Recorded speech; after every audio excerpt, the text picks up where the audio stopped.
Hello people of the world, my name is Missam and welcome to my first ever YouTube video. I was not supposed to start a channel anytime soon, however something huge has happened and I have to talk about it. Percy Jackson is coming to Disney Plus as a series and I am ecstatic. I was 12 when I first read the book and now I'm 21, so it's been a long time waiting. I heard Riordan's announcement, I screamed, and then I decided to read the first book that night itself, so I did. And I wanted to chat with you guys about it. I wanted to do like a little review kind of thing and just talk about the book and how much I love it. Why is this so bright? So let's talk about this book. It's called Percy Jackson and the Lightning Thief. So first I'm gonna do like a little non-spoiler section, and then I'm gonna do a spoiler section, and finally, because I'm a writer and this book right here made me want to become a writer, I'm gonna do a tiny section at the end which is like the lessons that I've learned from this book. Even though it's a middle grade book, and can you see like how old it is? It's a very old book. But yeah, since this book has made me want to become a writer, I thought it would be great to do a little writers and the lessons learned from this book kind of section. So let's jump right in. Percy Jackson is a series about this guy, this dude right here, who is half boy, half god, and all hero. At the beginning of the book, Percy describes himself as a troubled kid. He's been kicked out of 6 schools in 6 years. He suffers from ADHD and dyslexia. And in the beginning of the book, because of these things, I think he's a bit quiet. However, do not mistake this for not having a personality. Percy Jackson is the kind of protagonist who has a stellar personality from the first line itself. He is funny. He appeals to younger audiences, he appeals to older audiences. Also, despite being like a demigod, Percy has very grounded and relatable problems. He is a very authentic middle schooler, which makes sense because Riordan, when he wrote this book, he was a middle school teacher. And therefore Percy is he has very relatable problems. He gets bullied in school, he stands up to bullies in school as well. He has a best friend who he loves. He has a mom who he loves. He gets bullied by this one teacher who he hates, and he has a favorite teacher whose subject is the only subject Percy wants to study for during his exams, which is I think the most relatable problem. It is the most relatable thing. I've done that so many times, and for me that teacher was usually my English teacher. But yeah, in the first few chapters, Percy is a bit quiet, but maybe that's because there is hardly any dialogue in the first few chapters. There are just a lot of scenes, so the pacing can be a little fast and a lot can be happening in the first like few pages, which is understandable. And if you don't like this book for that very reason, I understand, it's no big deal. But what I think was worth noting was because, you know, Percy is quiet. He doesn't speak unless spoken to, at least in the first few chapters. And this is really important and profound because he is described as a troubled kid, and troubled kids, or like kids with a lot of issues, are usually very quiet. So I don't know whether this was intentional or whether this was just my observation. This is not something that I noticed as a kid. This is definitely something that I just noticed like 2 nights ago when I read it for I don't know the how many at the time. But this is something that did stand out for me. However, there is a moment in the book, okay, is this spoilers? I don't know, but there is this one moment in the book where Sassy is born. So there are some people who are bullying him, and using his powers, he manages to kind of kick their ass. And he just goes like, you want to gargle with toilet water again, Clarice? Shut your mouth. And I think that is where he gains his confidence, and from there he just becomes a very quippy guy. Moving on, can we please talk about Sally Jackson, the best fictional parent that exists? Sally has been described as such a comforting presence in all of Percy Jackson's books. In fact, I was just reading the first book of Trials of Apollo, and I loved Sally Jackson in that book, even though she's there for a very short period of time. Sally, I think, is a fictional parent kids need.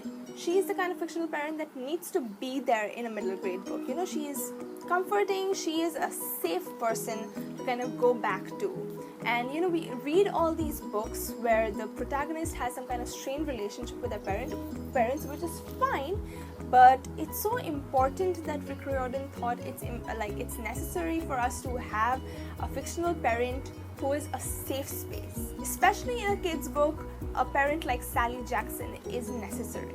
So Sally is a single parent, and okay, this, I don't know if it's controversial, it's just my opinion.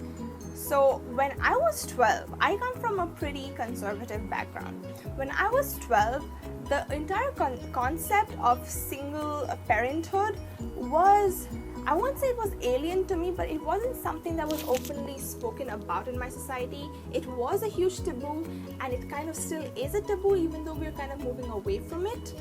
However, to read about a single parent back when I was 12, it definitely did open my eyes a little bit, and I love the fact that it was done in such a normal way.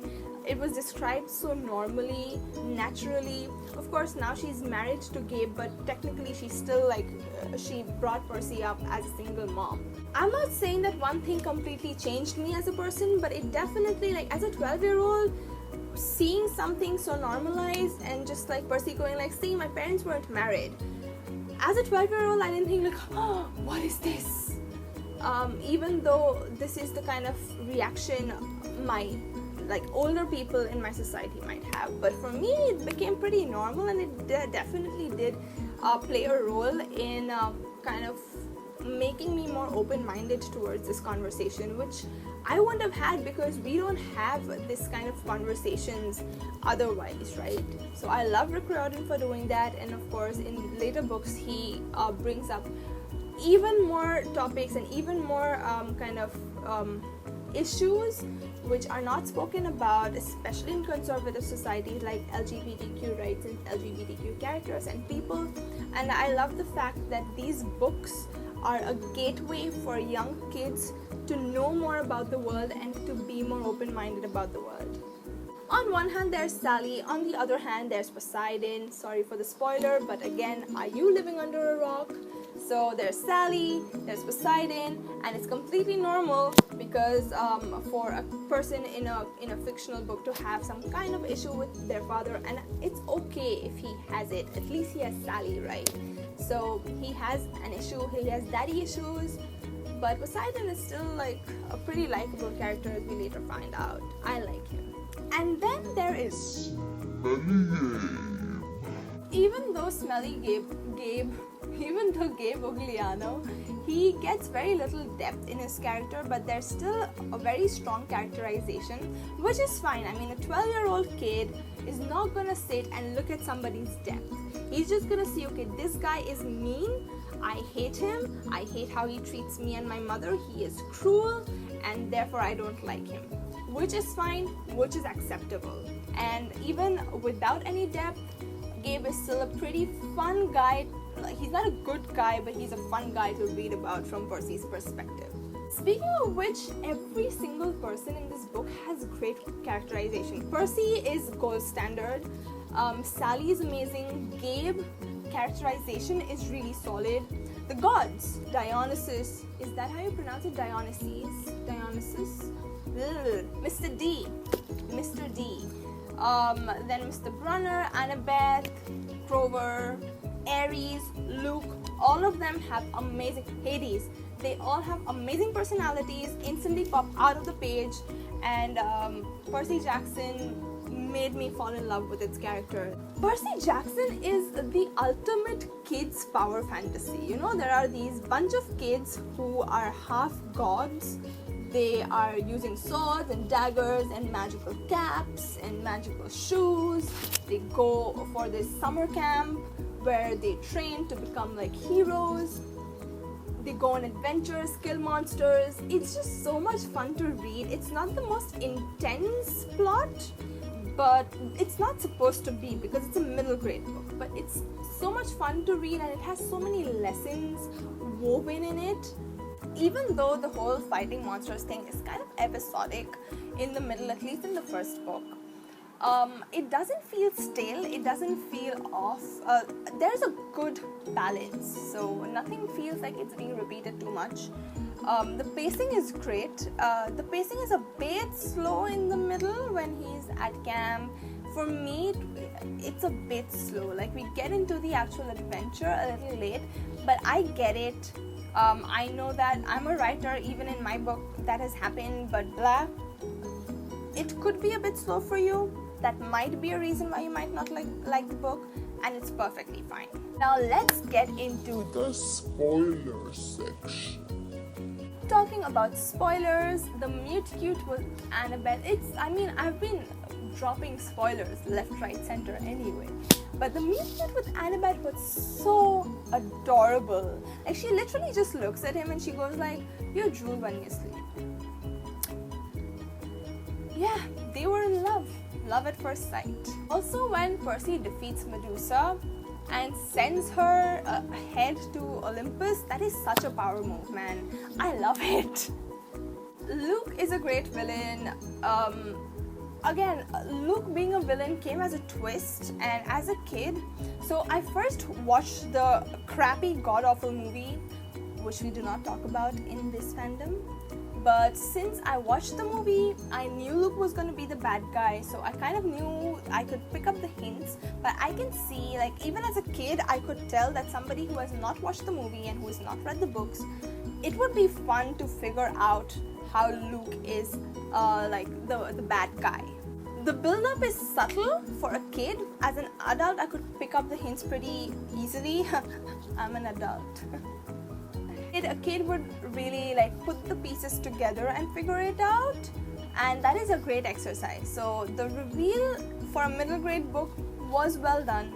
Even though I know I'm gushing about the book, but it's not free of fault.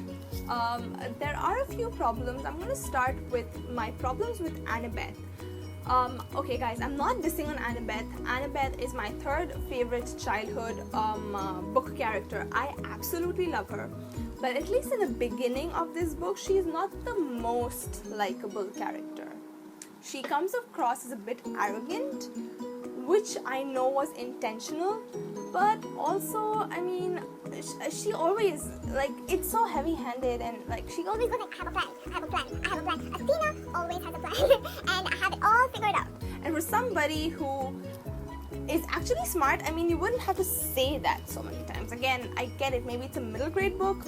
I'm not allowed to comment on it as an adult, but I remember finding it pretty like in my face, even as a kid. So I remember this, and therefore I'm bringing it up. So, and for the number of times she says, I have a plan, she walks into Medusa's trap like pretty easily. Maybe it was some mumbo jumbo, maybe it was some magic that made her so blind to Medusa's trap, but Grover was right there telling her that, guys, I smell a monster, I smell monsters, and she just straight up ignores him. Annabeth, honey, I know you're a kid, I know you're like 12 years old in the book, but you are better than this. Speaking of in-your-face things, there are a lot of in-your-face moments in the book. One is when Annabeth is she is described as a child of Athena. I know I sound like I'm dissing on her, but I'm really not. I love her. She is described as, she was drawing something what looked like tracing something what looked like a battle plan on the rail. A bit in my face. There are a couple more incidents like this which I don't exactly remember, but there are a few like in my face moments which I not only just like identified as an adult but also as a child. Also, I had this weird question. So Mrs. Dodds, when she disappears, like when Percy kills his math teacher, vaporizes his math teacher, Mrs. Dodds disappears and someone called Miss Kerr takes her place. Now, is that how the mist is supposed to work? I know that the mist is supposed to distort what you see. It can even distort your memories. However, can it create a person? What is happening? Can it create a person? Miss Kerr did not exist. Was she like a nymph who was waiting for Mr. Brunner? I can't pronounce his other name, his centaur name, because is it Chiron?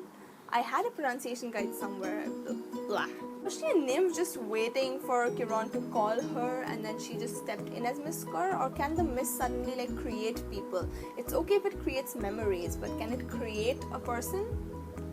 That is a bit weird. Also, why did Mr. Brunner not take Percy to camp immediately after the Kindly One attacked? I mean, he said something like he needs to mature more, but that doesn't make sense. All Chiron had to do was go and talk to Sally. Sally has said that she made a mistake by keeping Percy around her, but she's a smart, caring mother. She would definitely understand that a child needs to go back to camp, especially if he's been attacked by a kindly one. So why wait? The answer is simple, because like the story needs to build up, and that is fine. That is the decision of the author, but it's still like a question, like why wait? Why not simply take him to camp, especially when you know that they do not make it past, like the demigods do not make it past 6th grade. 6th grade is a dangerous time, so they should be at camp and they should not be out in the world. Why not simply take him back to camp after the Kindly Ones attacked? Apart from like these little nitpicky problems, I really did not find a huge issue with the book. The book was really engaging, and I remember again as a kid I loved looking for clues which led up to these twists, finding out Percy's parentage, how he is Poseidon's son, looking for the little clues in Luke, which points towards like him being the bad guy. It's a good book, and it's a great exercise for like curious kids who like to piece all these puzzles together. Now, coming to writing style and lessons for the author. Percy Jackson is a middle grade masterclass. There is a reason why it's so popular and kids love it so much. It is funny, entertaining, engaging. It has wonderful lessons. It keeps you at the edge of your seat. So there is this particular style I noticed Riordan has adopted, where he says something pretty light-hearted, and then it transitions almost seamlessly to something very ominous, and that ominous part is really important, and it's usually just like, it's pretty brief, and that is also written in a very light-hearted way that you don't really understand that. I mean, you get the ominous undertones and it makes you uncomfortable, but it is still described in a light-hearted way. Let me give you an example. So I'm going to give you an example mostly from the first part of the book, because that is where I was most critical. Then as I grew sleepier, because I read it at night, I grew sleepier, I grew less critical, and I was just like immersed in the story. Anyway, so he's describing Mrs. Dodds, and it's pretty lighthearted. Mrs. Dodds was this little maths teacher from Georgia who always wore a black leather jacket even though she was 50 years old. She looked mean enough to ride a Harley right into your locker. She had come to Yancey halfway through the year when our last math teacher had a nervous breakdown. From her first day, Mrs. Dodds loved Nancy Bobofit and figured I was Devil's Spawn. She would point her crooked finger at me and say, "Now, honey," real sweet, and I knew I was going to get after-school detention for a month. One time, after she'd made me erase answers out of an old math workbook until midnight, I told Grover, "I don't think Mrs. Dodds was human." He looked at me real serious and said, "You're absolutely right." So it starts off serious, it starts off funny, lighthearted, and then it slowly transitions into something ominous, which Percy kind of just shrugs off, but you as a reader can feel the ominous undertones. You know something is about to happen, which I think is brilliant. I love this style of flipping. The only example, there are lots of examples throughout the book, even the one in which the old ladies knit the socks of death. The old ladies are described first, the fruit stall is described as in a very light-hearted way. Percy is describing stuff on sale, which he finds pretty cool, and then he sees these old ladies who are knitting this gigantic sock. Is it sock or a pair of socks? I don't remember, but it's huge, which is weird, and they are described like he knows that something is off with them, and the reader knows that something is going to happen, something is coming. It's unsettling, but it's it was just funny a second ago and now suddenly it's ominous. That flipping style is amazing. The thing I do have a problem with is that a lot of characters they withhold a lot of information from Percy and by extension from the audience. So, and it's not just one character who does it, which is why it becomes a problem. So maybe if Sally did it, then it's a Sally problem, but Chiron does it, Grover does it, Sally does it, Annabeth does it, they all do it. They kind of start saying something, and then when Percy asks what, they either change the subject or they ignore his question. Withholding information from the audience and Percy, and at times I felt a little cheated. I wasn't this bothered by it when I was a kid, but right now I felt like, just tell him why are you changing the subject? What good is it? Like, for example, when Chiron is talking about, like, when Percy spots the oracle in the attic, he asks, what is there? And Chiron just goes like, not a single living soul. I mean, just tell him that is the oracle. What good? Like, you're just holding back information so it's cooler when you reveal it later. Again, I get it. I wasn't this bothered by it as a kid, but as an adult, I was just like, oh. Another thing that I learned was, of course, like the build-up. Usually in a build-up to a reveal, I've learned, again, this is a rule that can be bended and broken, but there's a rule of 3. So you first give a hint, you give another little hint, you just kind of mention it, and then you reveal your final reveal. But since this was a children's book, I noticed that there were more than one hint, which is completely understandable because kids might need more hints and it will be more enjoyable for them to kind of bring it all together. Especially in fight scenes, I have some noted down here. He says something like, I felt like I was being fried and crushed and hosed down at the same time. And then he says something like, my mouth felt like it had been used as a nest for a scorpion. Or he says something like, my hand felt like it was covered in molten lead. Now, none of these things, we don't know how any of these feel. But for some reason, when he says it, at least I could like totally imagine how painful and how weird that must feel. So the descriptions were on point. So that's all for today, folks. I was not planning to do this at all, but I did it because I got super excited, man. I got really excited and I wanted to read the book and I wanted to talk about it. If you like this video, go ahead and, this is so bright, yeah. Go ahead and give it a thumbs up, or if you're feeling particularly generous, you can also subscribe. That will help with my confidence and maybe I would want to make more videos. If you did not like it, feel free to give it a thumbs down. Let me know in the comments why you didn't like it, and if you liked it, let me know in the comments why you liked it. Let's get chatting because I don't have anything to do right now and this is a great way to pass my time. Hopefully for the next video I will be slightly better prepared. This time I did not even do my eyebrows, but sure. Let me know what you want me to do next. I will probably do the whole Percy Jackson series. I might even do the movie reviews, which will be fun to watch. So thanks for watching. Follow me on Twitter. The link is in the description box. And happy reading, happy writing. See you next time, if there is a next time. Goodbye.